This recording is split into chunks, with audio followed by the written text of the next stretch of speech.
What's up, people? For those of you that don't know me, my name is Trent Still, aka Fatherrdiff. Go ahead and follow me on Instagram here. You know what I'm saying? You know the vibe. You know what's going on. Yeah. So today I want to talk about the Yashica MF-1.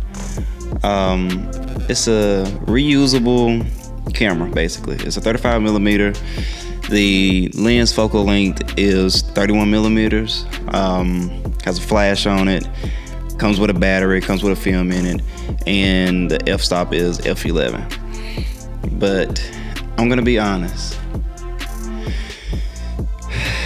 This is the worst camera I've shot with.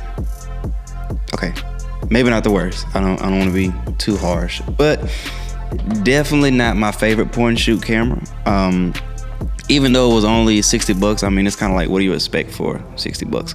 But it has the brand name of Yashica. You know what I'm saying? And when you know what it's done in the past, you kind of think, well, dang, you know what I'm saying? It's got to be on point still. Well, let's just talk about it for a second. I shot maybe 4 rolls with the Yashica MF-1 since I bought it last year when I was in Miami. And it feels cheap, but I mean, honestly, it kind of is cheap for a 35 millimeter camera. And it's completely made of plastic, so you're not gonna get that feel of, you know, a true 35 millimeter camera that's like a DSLR. I mean, a SLR. So, you know, compared to a digital camera that's made out of metal, or compared to the Canon AE1 that are truly SLRs, this is meant to be like a cheaper camera for that. You know what I'm saying? You're not gonna get all the bells and whistles, which I understood. So I kind of knew what I was getting myself into, but I still had high expectations. It was preloaded with a roll of Yashica 400. I only shot it during the daytime, and it somehow managed to get exposed, or a light leak. I don't know how that happened. Maybe I opened it. I don't know. It's confusing, but we'll talk about it. Still got some pretty good pictures though. You know, these aren't my favorite because I was really trying to figure out this camera. I started shooting with it again when I moved to Atlanta. It was situations where I was getting invited to these parties, and I figured, why not go to these events with a camera? You know what I'm saying? Something quick, something easy, because me being a photographer, I don't want to be in a room with certain people and not get their picture, you know what I'm saying? Because who knows when I'm going to see them again. And me being a photographer that I am, you know, I was like, you know what, let me pull out the Yashica. And I pulled it out, and having a point and shoot is really, really vital, especially when you're like around people that don't have the time for you to try to adjust the settings, or you really don't want to adjust the settings. It's just simply load it, snap it, go. You know what I'm saying? You don't have to worry about, well, hold on, let me change this, change it. Nah, you just shoot, go. Literally, point and shoot. So that's a lot better in these situations where time is limited and you don't have that luxury to do all of that. The first time I used it here in Atlanta, I loaded it with Portrait 400, and I was shooting Ed Dolo, and the picture was coming out fire, at least in my head, you know what I'm saying? Because I was like, dang, these pictures gonna be fire. Well, the camera would wind, but it still wasn't acting right. It's like it wouldn't advance. So I'm like, well, what's going on? Because I only wound it like twice or whatever, and it never would stop to where I could take it again. So I'm thinking, dang, I gotta wind it from the bottom. And well, tried it again. I tried to advance the film, and then I realized that, wait a minute. So, you know, I try to go outside in the dark, you know what I'm saying, because we got people inside during the filming of this music video. You know, I don't want to look like that goofy person of, I don't know what I'm doing. I don't, but you know, I can't let them know that, you know what I'm saying? You gotta play it cool. So I go to the car, I go to the Jeep, and I'm trying to figure out, like, what is wrong with this camera. And I found out that the film had wound back inside the canister, and I couldn't get it out. And I was like, it's an L. It's an L. It's an L. This is the only roll of film I bought. So I don't know how this is gonna work. I'm literally just screwed, because Ed's probably gonna ask for these pictures, and then I gotta be like, well, I don't have it because the film didn't work. So I don't want to be that guy, but I managed to pop open the little film, just enough for me to get it out and pull it out and then load it back up. But for some reason, when I loaded it, it has this little notch on it, and it's hard trying to get that to catch the little grids or grooves on the film, and I struggled with that. And that's where I messed up at, because once you do that, I didn't know you had to wind it all the way at the bottom. You know what I'm saying? I saw it there, but I thought that's how you wind it back when it's done.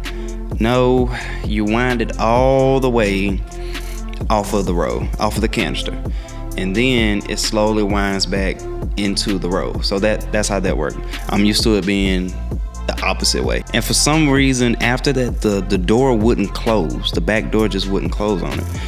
And I had to fiddle with that. That took like literally 6 minutes trying to figure out that. Like, all this time that I'm messing with this camera, I am missing opportunity to get content. So it's like, dang, I need to get it together.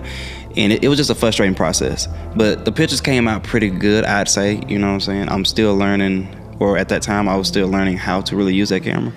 If you notice, there's a lot of grain in some of those pictures. The next time I shot it, I had problems with the flash. The flash wouldn't necessarily go off like it was supposed to.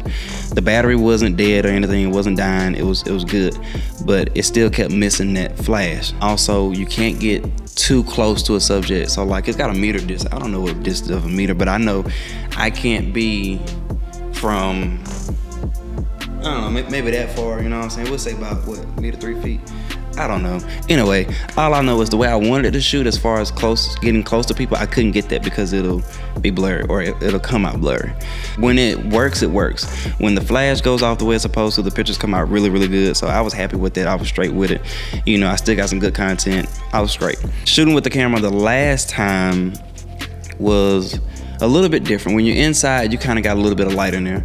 I was outside this time, and when you're further away from the subject, the flash only gonna go so far. That was a thing, and I know it's not supposed to be like that, but you know, it's just testing it to see how it works. So shooting at night is decent, but subject can't be too far, otherwise it'll be dark. I couldn't get the last picture that I wanted on that roll because it wouldn't let me advance the roll.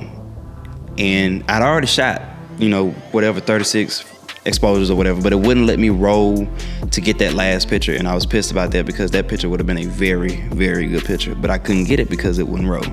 So that was the thing about it. I had to take it to the photo lab and have them get it out because I don't want to mess up that roll. If anything was on it, I'd rather them mess it up because they know what they're doing than me messing up, not knowing what I'm doing, you know? So it really just stopped winding. Like, it won't let me take the last picture to wind it back into the roll. So I'm really just like having a hard time with it. If I don't get it back, then that means I gotta take it back to the apartment and try to do it in the dark to get it back in there. And I don't know how this is gonna work. Luckily, they were able to get it out. They developed the pictures, and the pictures looked fantastic, or at least I thought up until the night. So we probably got, I'd say that this is better for like portraits, strictly portraits, not trying to get like full body portraits, simply because at nighttime, that light is not gonna extend that far. So that's something to think about. I mean, this camera isn't for somebody who cares about sharpness, quality, durability, and I care about that because these pictures aren't that sharp. Let's just be honest. I mean, it's meant to be a little cheap camera. So that's pretty much essentially what it is. It's plastic all the way through. And I won't be using this for too much longer simply because I'm not really fond of it. It's just what I got right now. And that's the thing of it, you know, use what you have to get content. You know, if you have the option to get something better, do it, but don't stress over it. Like, I'm not stressing over it because I still was able to get some content, so we straight. But eventually, I'm gonna upgrade to something else that's a little bit more reliable and a little bit more sharper and way more durable. The overall kicker for this camera, and I'd probably still keep it, but it's the fact that the ease of use is just too complicated for me. It's hard trying to catch that little notch, you know, the roll back on it, trying to wind the film up. That's just a hassle. The door not being able to close. It's frustrating, you know, not being able to take the last picture when I know I got a last picture. But yeah, it's a thing. It's cool to have if you feel like $60 is worth that, and if you could deal with the frustrations, or you may or may not have frustrations, but if you think $60 is worth it, hey, by all means, go ahead.